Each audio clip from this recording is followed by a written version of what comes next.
This is it. Project Pilipinas is back. Yun. The leading political podcast in the country. Maasar na naman yung iba sa atin dyan. Kaya naman tayo. Competing among others with Richard A. Darian Podcast. Wala.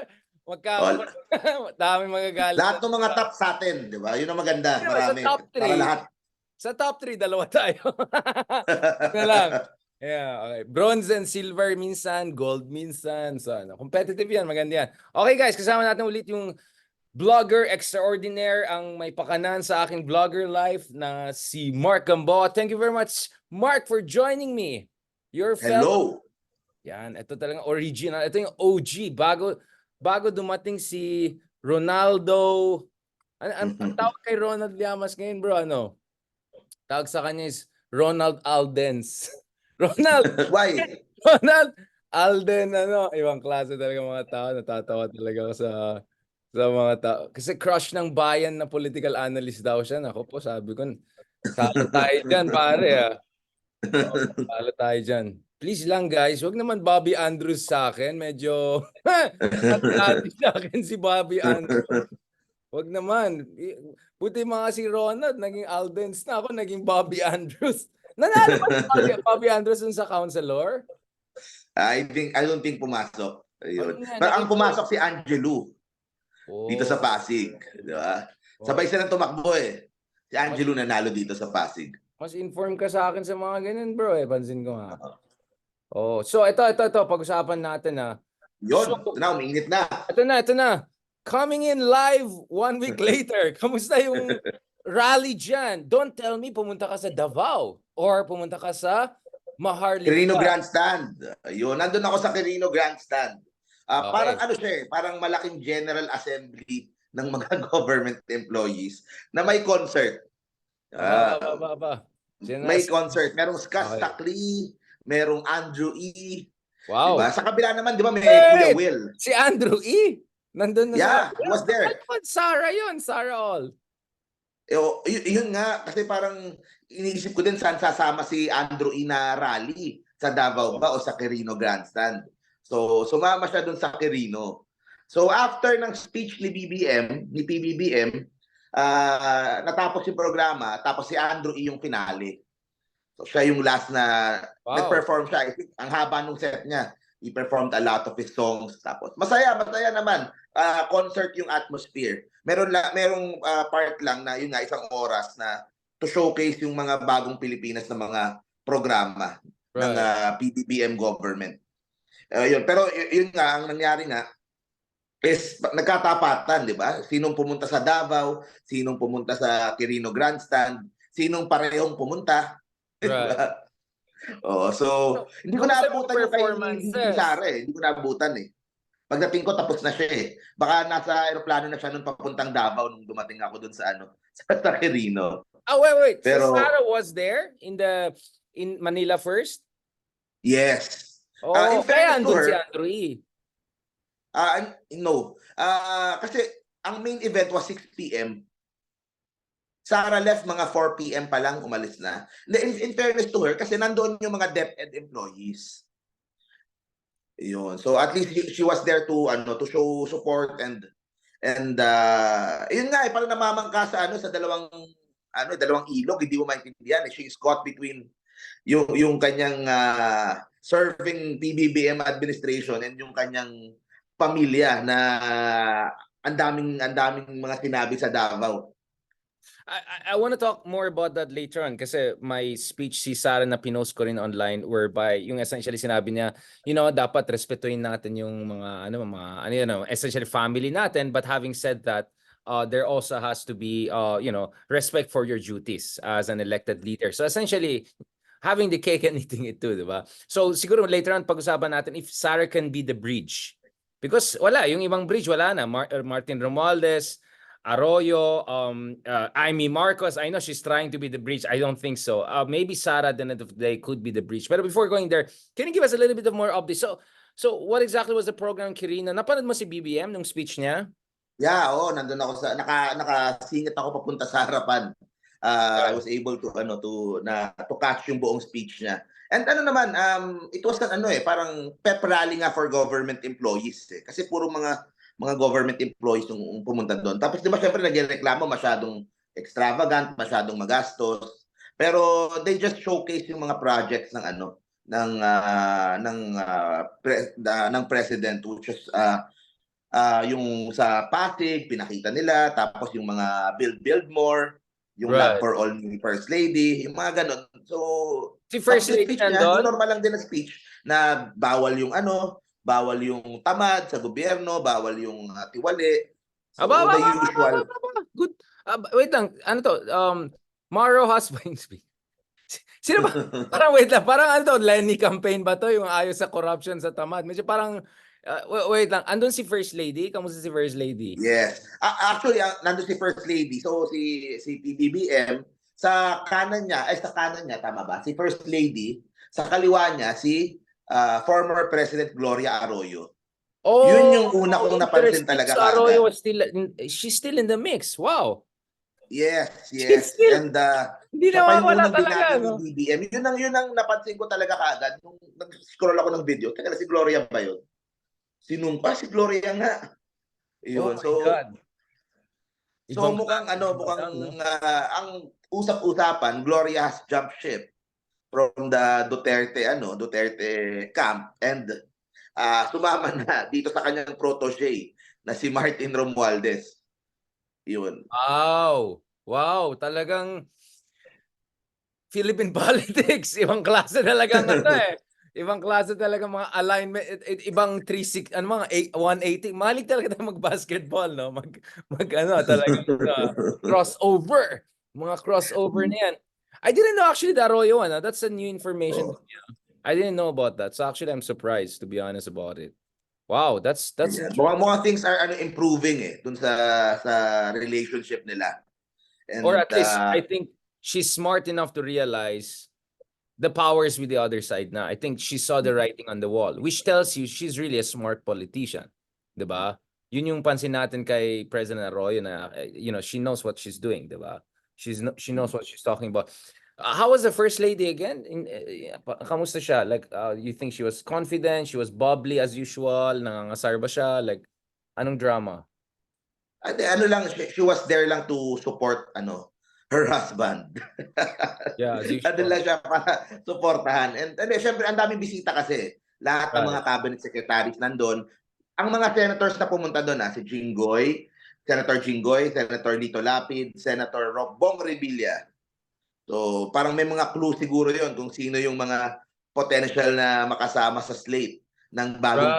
Pilipinas That's a good for the point. next elections, diba? So, yun yung mga nandoon. Katabi ni President Gloria, former President, si Manila Mayor Hani Lacuna was there. So sila yung magkakatabi sa harapan.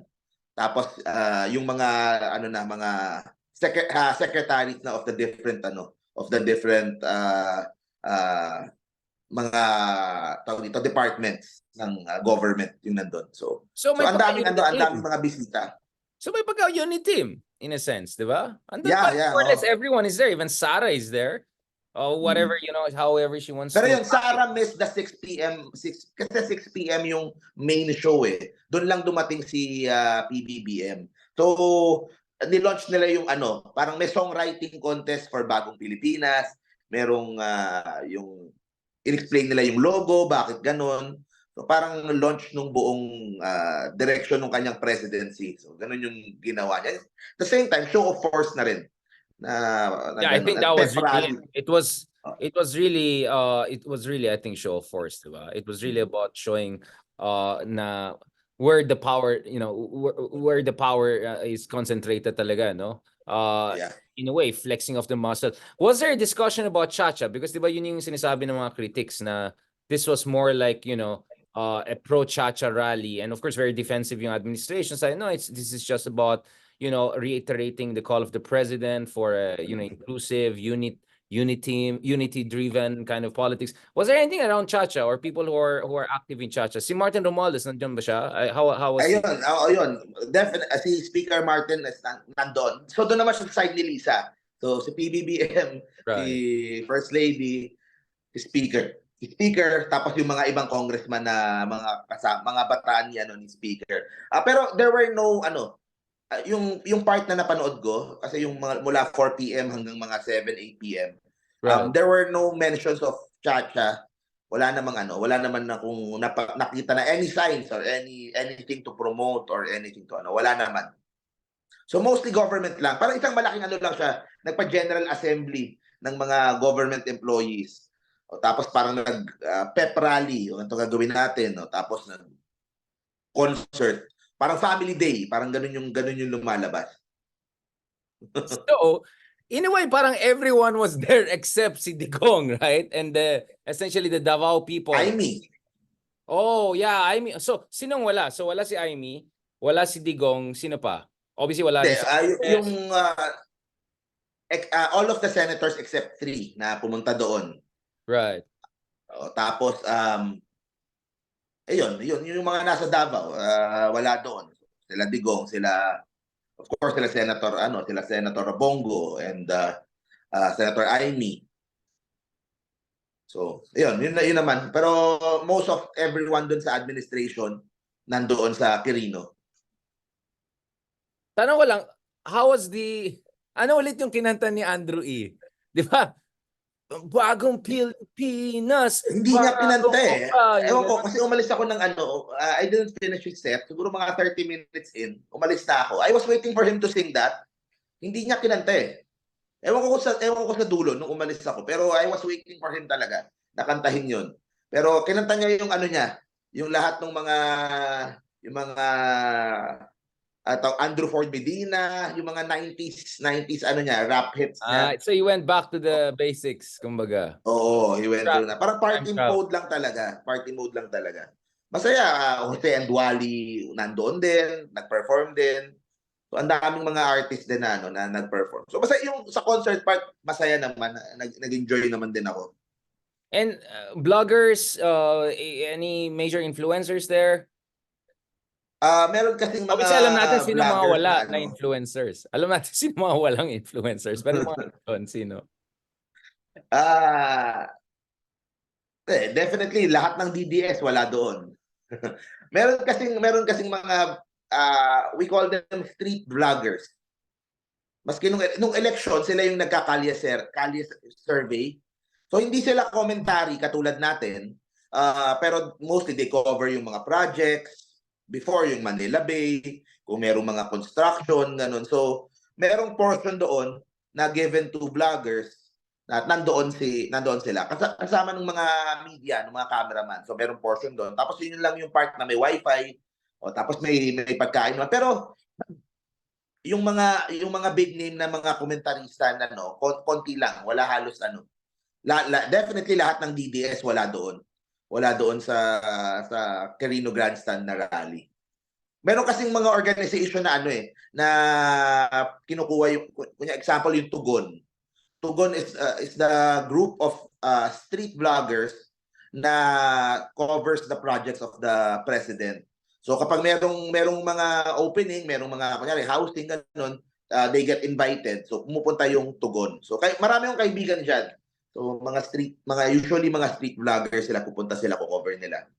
Yun. So yun ang nangyari dun sa mga sangkay dyan, yung mga hardcore loyalists na super influencers? Wala na, nag-Alex Jones na sila, they're out of the loop. Ano ba yan? Alternative universe. Yun. So ito yung sa mga malalaki. Sangkay dyan is retired from politics. Parang torn siguro siya dun sa mga nangyayari. Nagre-report lang siya, kunyari magandang project, ganun lang. Pero hindi na yung mga Bardagulan stuff. Oh, wow. Nakakausap ko siya.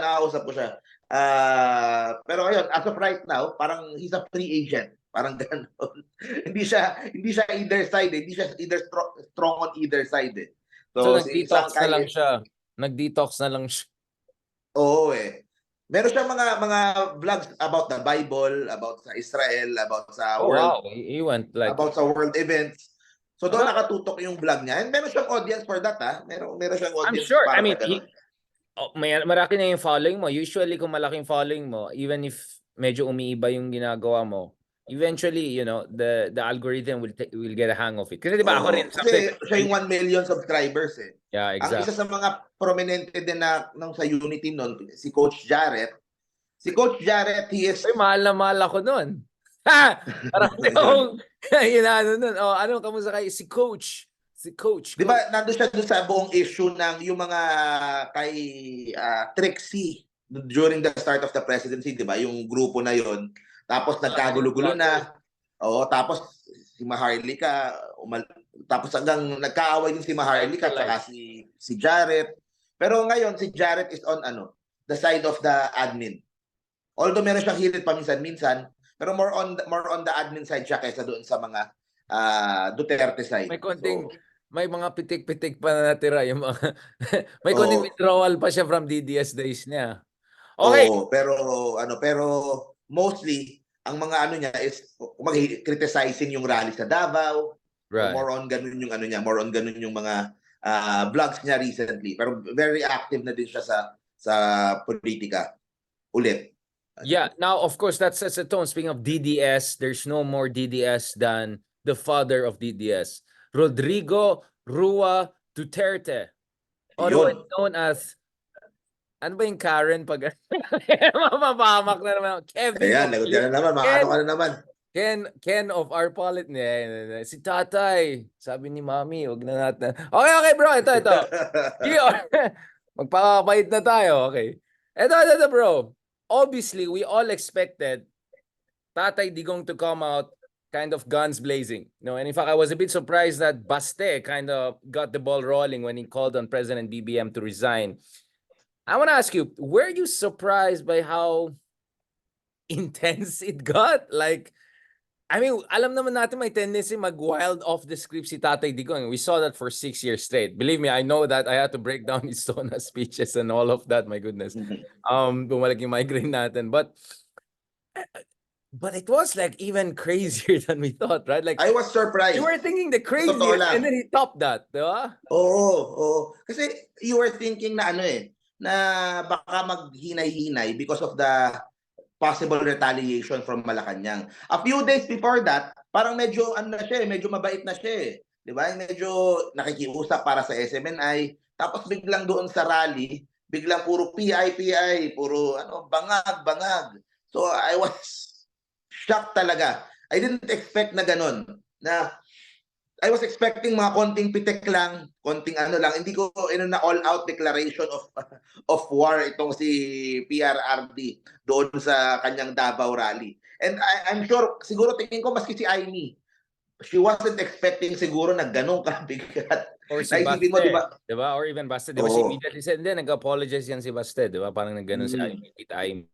And si Baste, parang parang coming out party for Baste sa political stage eh. Kasi before, di ba, he was tahimik lang. So, yun, and I've been saying this for a few years now. Baste, kaboses nung tatay niya eh. Yung mannerism nung tatay niya, yung tapang, yung mura. And if you close your eyes, nagsasalita si Baste, it's like you're listening doon sa tatay. Kaya yung timing niya, the way he speaks Bisaya, yung tinatiming niya, di ba? I can understand Bisaya, but I was listening to the cadence. Of course, later you can check the translation. Parang you're right, actually. May ang lakas nung PRRD signature. You're correct. I don't know about si Polong, hindi ko pa siya napakinggan ng husto. But you're right. Si Polong medyo din, pero yung si Basti talagang talagang sabagay, mayor din kasi siya ngayon. So, talagang he's speaking also as a mayor. Talagang may element na ganun. Good point. Siguro yung being mayor brought out yung confidence sa kanya and yung pagiging mas responsable sa kanya. Unlike before, di ba, na parang surfer dude, na parang relax lang, chill lang. So, but that's a branding, bro. But, that's a good branding, di ba? Like, I'm chill, I'm not power hungry, plus, I'm a cool guy. And astig, di ba? I think that actually helped him. I think that whole malaki. So yun nga parang they are preparing na the next batch of parang Duterte na that can on the national stage. So parang coming out party talaga for Baste yung kanyang pagsalita ng ganun. Very good point. And Very, very good point. yun, and it also, ano din kasi the Marcoses are coming for them Kahit yung kanilang hometown na Davao Yun ang matunog na usap-usapan that the administration wants the Dutertes all out. Tatanggalin lahat. A familiar foe. Di ba yung mga Nograles? Yun ang mga usap-usapan na Dami, ang dami nila, di ba? Yeah. I mean, I remember Davao friends saying that, I mean, it sounded strange to me, but now I kind of see their point na actually kung hindi daw nanalo si Digong noong 2016, most likely tapos na yung dynasty nila. Na in a way, Digong needed to win that elections kasi ano 'di ba? Medyo alanganin na rin sila at home I mean, of course now we see Duterte as parati naman in retrospect you think something was inevitable, but it was not If he didn't win the presidency, may vacuum na yan. And if he lost it big time, my goodness, may opening na yung iba, 'di ba?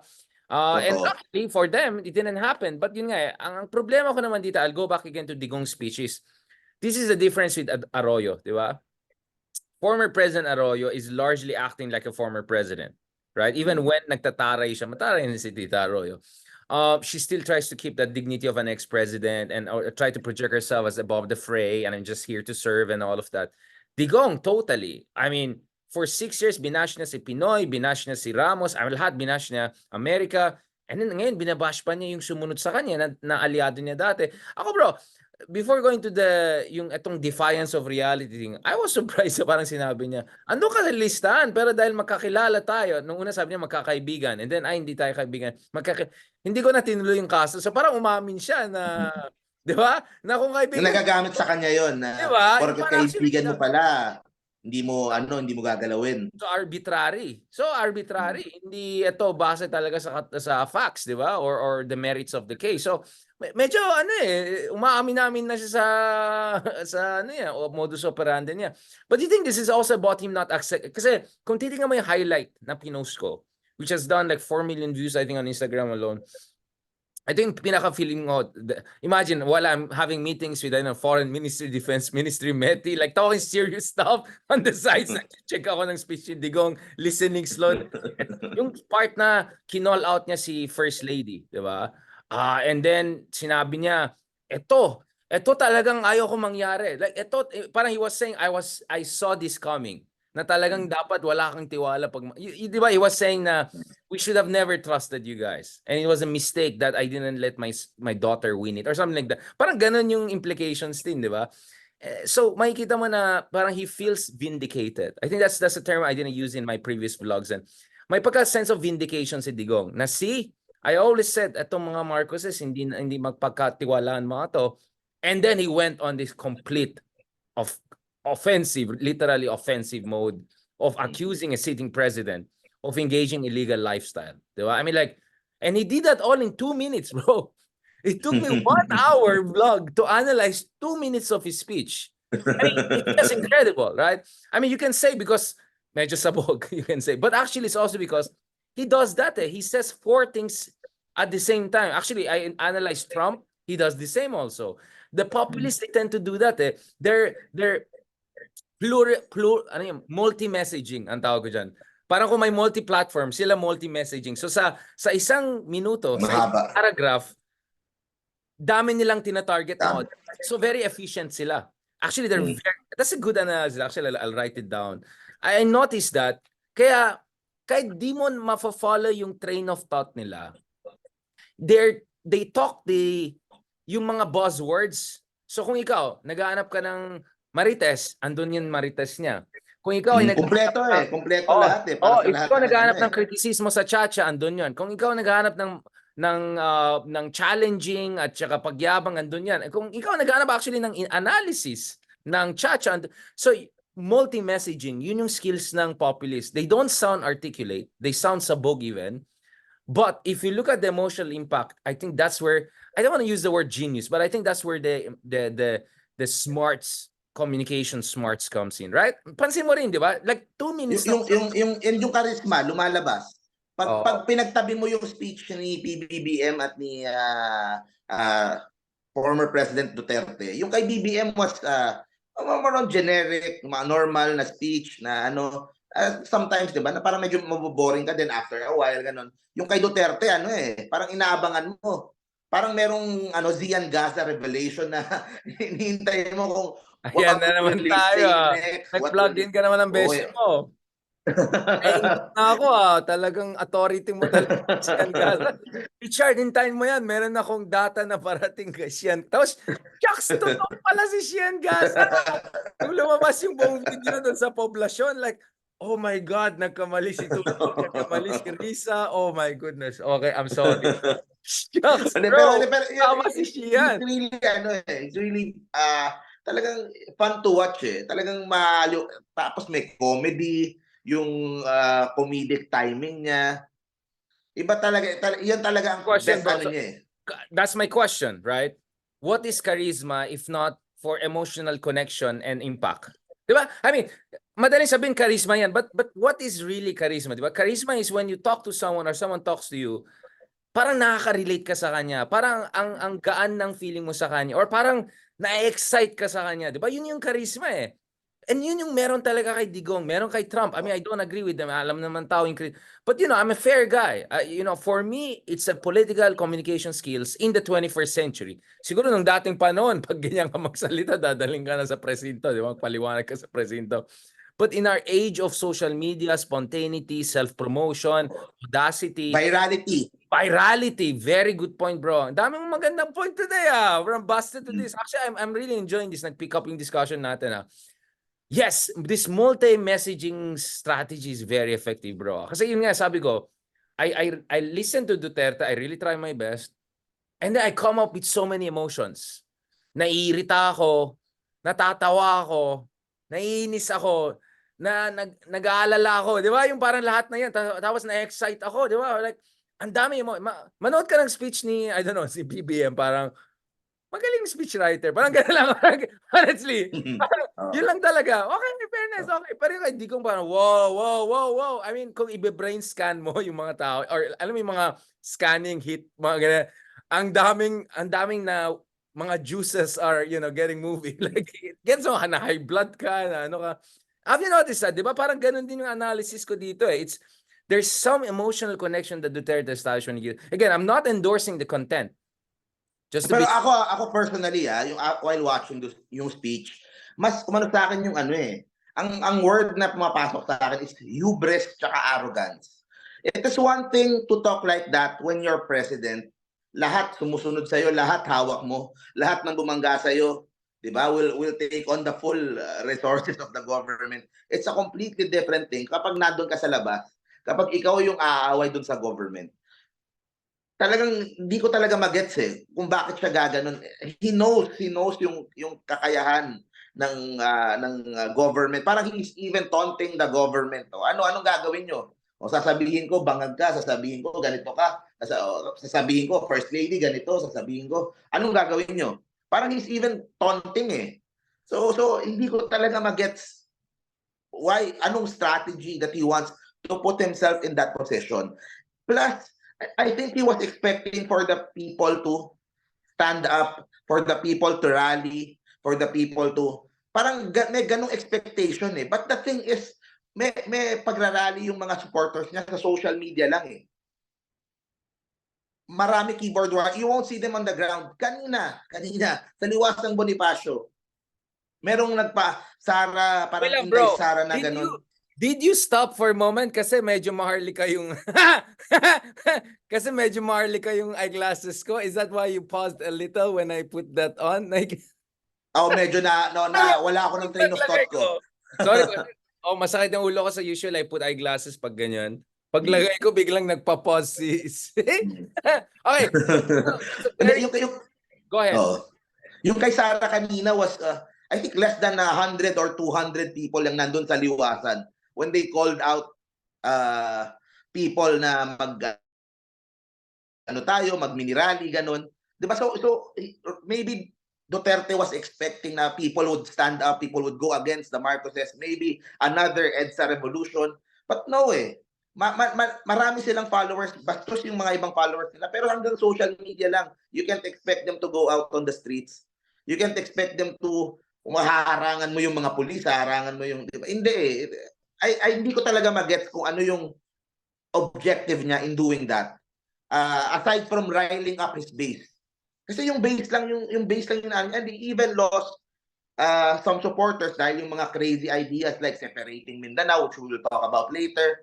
So hindi ko magets talaga yung strategy ni Duterte, or are they desperate na dahil either aarestuhin na naman tayo, ano naman tayo, sabihin ko na lahat. So That's hindi ko why talaga go for broke, parang ganun, go for broke. broke pero yun ang aking ano talaga, hindi ko magets anong strategy ninyo moving forward. Or is this a play for 2025 para puro senador nyo yung papasok? Pero ginagalit mo yung Malacanang eh. And di ba?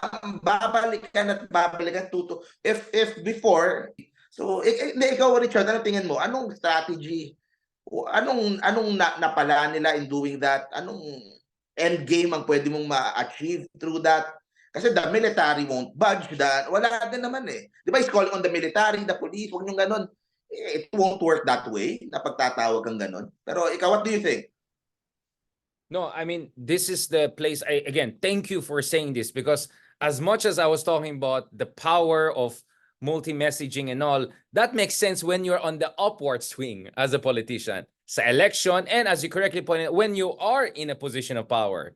But if you do that outside those scenarios, then you're essentially nuisance ka, diba? You're either nuisance or worse than a nuisance, right? You're going to be a target, diba? So this is where I'm beginning to wonder, does he still have it? I'll just be honest, right? Does he still have it? Kasi parang I'm wondering, parang ano na to eh. Go for broke na to kagad. So is it because he has the information that ICC is really coming? That it's really a matter of time before parang unahin ko na lang to, di ba? I'm not gonna sit back like I'm not gonna be a sitting duck essentially. No? I'm not gonna be the lamb willingly brought to this, parang ganon, di ba? I'm not gonna go gently into the night. I'm thinking of all of those metaphors, right? No, I'll go for broke, di ba? End of the world mode na tayo. May Scorched earth. Scorched earth. Diba? Well, I mean lang scorched earth. If you arrest me, magkakagulo. Burn down the palace kind of mode. Di ba? Alam mo yung, nanood ka ng Samurai X? Hindi. Kalaban niya yung, okay, kung yung mga na Samurai, yung isang part na kalaban yung isang guy na parang go for broke siya, binurn down na lang niya yung buong ship niya, gano'n. So may pagka gano'n, di ba? But I want to end this episode on this note before we go to the broader implications, because you correctly pointed out, what's happening right now is, okay, you're the weaker party. Ayaw mong tanggapin yan. By trying to defy that in this way, you're actually becoming even weaker. Baka nga may more fighting chance ka sana kung... Kasi at the end of the day, you still don't want to underestimate them. As Ronald Richard Alden's Llamas correctly pointed out, time is... If they survive the next year or two, then time will be on their side because Sara is still the lead, right?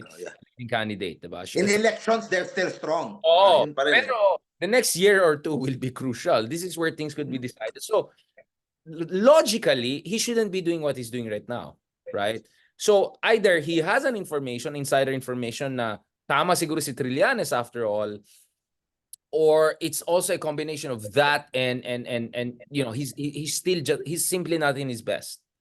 Kaya I wonder why the others are not making interventions. And then you also wonder why Pantaleon Alvarez is also there in that camp and all of that, which we'll discuss more in the next camp when we talk about Mindanao's secession and all of that. But I want to end on this note, bro. Okay, I've been having some discussion with some very serious people about, is Marcos looking weak or is Marcos looking mature and statesman-like by the kind of response he has? Because it's not like walang response si BBM. Di ba? Nung tinanong siya, he also hindi, fentanyl talaga yan eh. Fentanyl. Pahinga ka na, tatay. Parang gano'n, pahinga ka na. Di ba? Parang, that's not BBM. That's not usually the BBM you see. And the way he said, gumanon na talaga siya. Gumanon na. So, you could see na nagpakita rin siya ng humanity niya. Kasi yun yung usually inis ng ibang tao kay BBM, yung supporters ng Unity dati. Sabi nila, naalala ko yun, nanalo si BBM at saka Sara. Sir, okay naman ako kay BBM kaso mas nakaka-relate ako kay Digong eh. So in short, parang masyadong above the fray si BBM. But that moment na he showed na nainis na nahirita din siya, actually that rallied also the BBM support base. And ang daming mga dilaw and pink and the rest also natuwa doon. Based on the crazy reception I saw online, especially in some of my platforms where I suspect yung followers ko are more of a certain group than others. I think more diversified on YouTube and all.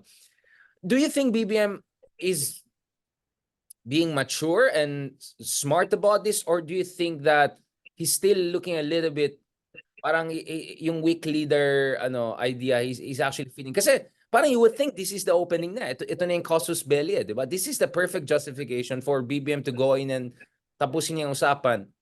Or something that we mentioned a while ago, maybe Sara is talking to BBM, say, please, BBM, wag mo nang pansinin tatay. Wag mo na siyang pansinin. I'm still with you. Feeling ko ganun na. Kasi doon ko rin nagigets bakit si First Lady ganun eh. Di ba? Yung si First Lady, nakikita mo, naiinis din siya na parang, Means na siya, oh. whenever Sara saying, I don't care. They're crossing a line eh. Di ba? Hindi niya hinehello si Sara. Di ba? Kita mo ilang beses niya ginawa yan. Di ba? Or ayaw niya pag-usapan yan. Especially sa pre-departure sa Vietnam. Tell me your view about this. Do you think optimal yung response ni BBM? Or maybe... Yes, oh, very much. Hey. Sa akin, close to perfect response doon sa... May ano eh, kumbaga, syempre, parang Bardagulan eh. And you need something na may pitik, pero statesman, parang statesman pa rin, tas may concern pa rin. O, parang hindi pa rin niya directly binlame si Duterte. Uy, kasalanan ng mga doktor. PBM. PRRD. He still respected, he used the term PRRD, President Rodrigo Duterte. Oh. He conscious pa. Yeah, I think ang galing eh. And kasi he's still on message pa rin doon sa kanyang unity na sinasabi. Na yun pa rin yung kanyang goal kahit na mayroong mga baka naman kasi dahil sa fentanyl lang yan o mga doktor. So yung mga doktor pa yung sinisi. Tingnan nyo naman, baka naman gano'n. So sa akin, ganda eh. And yung reaction online was ang ganda. Kumbaga maraming humanga doon sa kanyang ano. Kasi may tamang amount of pitik. And the thing is, lahat ng mga sasabihin ni PRRD moving forward, pwede mong idikit doon sa sinabi niyang yun eh. So that's one response for everything. Diba? Kahit anong sabihin moving forward ni Tatay Digong, diba? Pwede mong ikabit doon sa sinabi niya na yun. So ang near perfect response on the part of BBM and yung mga supporters niya and yung mga ibang tao din ay acknowledging it online na ang ganda nung sagot niya na yun. Ako kasi my take is a bit medyo I'm still debating with myself kasi bro, if behind the scenes niluluto na nila yung in-expect natin na checkmate, diba? Then this looks like a very good strategy. And then there's the other part of me saying na he's still looking very conflict avoidant. He's still looking, you know what I'm saying, na this how should I put it? Kasi ang problema ko naman dito sa situation na yun, yes, you could argue that in a way, nagbe-bleed ng political capital yung isang side to the benefit of BBM. But you would expect BBM to also draw the line because in effect, you're also encouraging, kasi pansin mo, yung video ni Martin Romualdez na pinost ko, si Martin Romualdez umatak back na kaagad. So, is this good cop, bad cop? Is this... Yun, exactly. Yun din ang... Yun nga eh. Oh, it plays to the character of the people involved. Parang ako medyo conflict avoid nag-avoid talaga ako ng conflict eh. So, yes. And it, 'di ba? Sometimes better to, you know what I'm saying? Yeah, you get what I'm saying? Oo eh. More on, so yun din ang personality ni BBM. So yun ang role na piniplay niya and he doesn't have to get in the mud with everyone na umaatake sa kanya. That's why his cousin does the dirty work for him. Yun na nakikipag sa bayan and all that. Tapos yung of course yung for example, 'di ba si Congressman Zaldico with the 51 billion kay Baste. So kay Baste kay Pulong. So may mga ganung so yung people around him are doing the dirty work of battling it out with the side of the Dutertes. And he could stay above the fray, which is, yun nga, pareho nga doon sa personality niya. Na parang polar opposite nung kay Digong na confrontational at ang hilig sa away. Good point. I think that perfectly sets the tone for our next episode. Kasi pag-usapan natin dito is Duterte versus the rest of Mindanao, right? Because we are clearly seeing other Mindanao leaders from Zamboanga to Bangsamoro, all of them saying, ay, wala kaming alam dyan. And the fact na none of them attended yung rally, andun lang si Pantaleon Alvarez, says a lot. Says a lot. Yung mga wala rin sa rally sa Davao also says a lot about his situation in Mindanao. Thank you very much. I think we ended exactly on where I wanted this episode to end. Yun nga, just to be clear, guys, if I intervene sometimes, sometimes I'm coming in, is because I want to make sure the conversation is within a certain frame of mind. Otherwise, saboging discussion goes all over the place. All right? I hope people appreciate why aggressively nagmo-moderate ako. All right?